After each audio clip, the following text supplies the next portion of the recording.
Hello friends, જય મુરલીધર. કેમ છો બધા? તો આજે આપણે બનાવીશું બેસનના જાળીદાર ઢોકળા, જે ખાવામાં એકદમ સ્વાદિષ્ટ છે. એને તમે ટોમેટો કેચઅપ અથવા ચા સાથે પણ સર્વ કરી શકો છો. તે નાનાથી લઈને મોટા સુધી બધાને પસંદ છે. તો તે બનાવવા માટે આપણે સૌપ્રથમ બેસનના લોટમાં મીઠું નાખીશું. તે પછી સોડા, જે સાજીના ફૂલ આપણે કહીએ છીએ, જેનાથી આપણા ઢોકળા એકદમ જાળીદાર બનશે.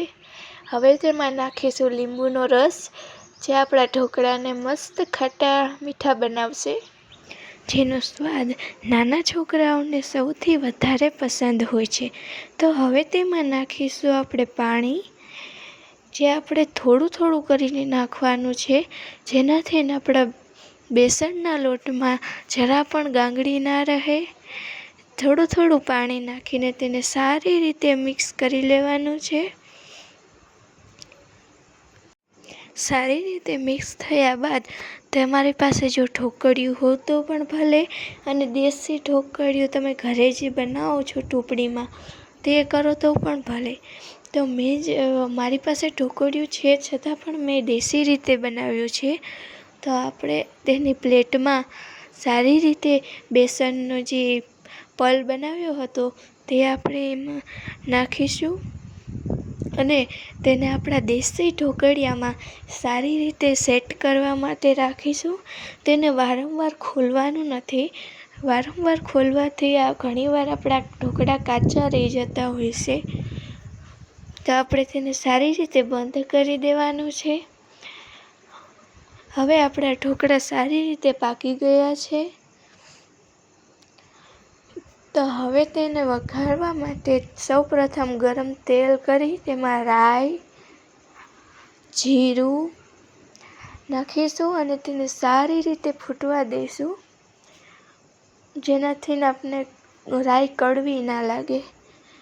તો હવે તેમાં આપણે મરચાંના ટુકડાઓ રાખીશું અને મીઠા લીમડાના પાન નાખીશું. તેને સારી રીતે મરચાંના બીને ફૂટવા દઈશું. તેમાં થોડું પાણી નાખીશું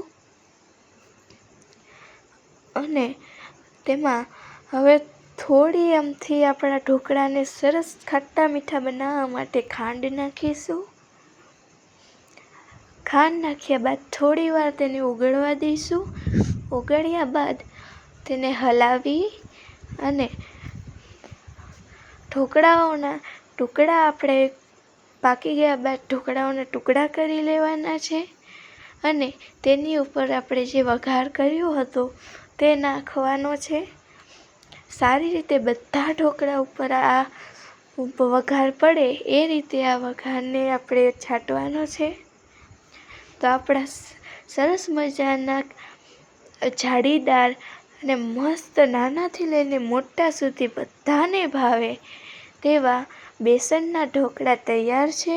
તમે એને કેચઅપ અથવા ચા સાથે પણ સર્વ કરી શકો છો. Thank you for watching my video. જય મુરલીધર.